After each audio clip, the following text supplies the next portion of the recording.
Everyone knows the Switch 2 is just around the corner, with us finding out more about it very soon on April 2nd. But what we didn't expect is this. The fact that Windows Central is reporting that Xbox is working on a handheld of their own. Or more specifically Microsoft, but it's going to carry at least some Xbox branding, if not across the entire system.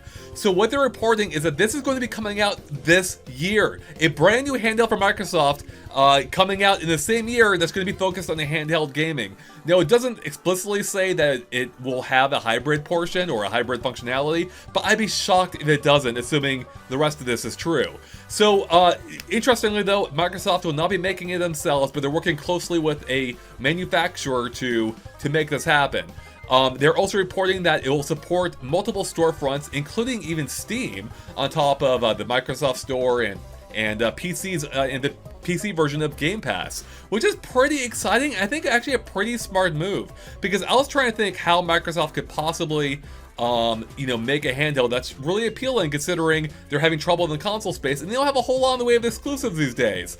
And I think having it be kind of PC focused is a really smart move, because there are a ton of games on PC, and going by this report, they're trying to make it easier than ever to port PC games to their handheld or to their systems in general. So this could be a great way of going about it, by bringing the PC library to a handheld, a little bit similar to the Steam Deck, but with the Xbox's, ethos and the branding and all that. So we'll see if it works out or not. Beyond this though, again, the handheld coming out this year, it's also being reported by Windows Central that they are officially working on a successor to the current Xbox. It's been greenlit and it's happening, and it's apparently coming out currently in 2027, or about 2 years from now, maybe 2.5.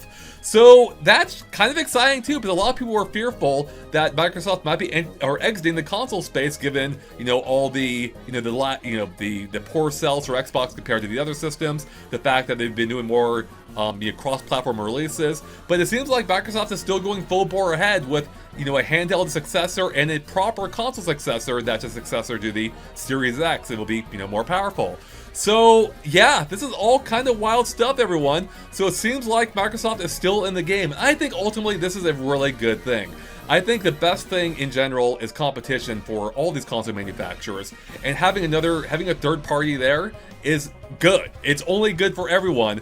Even if it has some annoyances of its own, if there are console exclusives, meaning you have to buy Xbox instead of another. But we've already seen Microsoft be more open to expanding, so by putting their games on multiple systems. So assuming that continues, this is only really good news for everyone, and I'm excited to see what they do. So it could be interesting to see to what degree this matches up against a Switch 2, and if it even, affects it at all, whether sales-wise or otherwise. Again, though, this is good news, and it's good that other companies are going to help keep Nintendo on their toes. So we'll see again how this goes. Speaking of Nintendo real quick, though, there was a patent going around earlier. This is totally off the rails, by the way. But there's a patent going around earlier that some were reporting as being, as confirming voice chat coming to Switch 2, which from everything I can read, or I've read of this patent, that doesn't seem to be the case. For one, it's not even explicit to Switch 2. As far as I can tell, there's nothing that ties it to that hardware in general. Also, there's nothing about it that specifically ties it to voice chat. It seemed like it was more talking about just handling audio in a 3D space. Maybe I misread. I don't think I did. So if anyone understood that differently, let me know in the comments. But from what I can tell, that patent does not involve Switch 2 voice chat at all, or even the Switch 2 in general. So, it might, but again, patents, regardless, don't always mean anything is going to happen for sure. And even if it does, I don't think it's that exciting here. So there you go, everyone. That's everything we have for you. Xbox handheld this year, a successor in the console space in 2027. And yeah, again, I think this is good news, assuming this works out for the better. So what do you guys think of this? Do you think this is good? Are you excited for an Xbox handheld and a successor in 2027? Let me know what you think. I think a successor is kind of interesting timing. That's coming not long after the Switch 2, relatively, only a couple years later. So, if Microsoft wants to start, chipping away at Nintendo sales, sooner is better than later, right? All right, everyone. Again, that's it. Let me know in the comments what you think. I'll catch you later. Bye.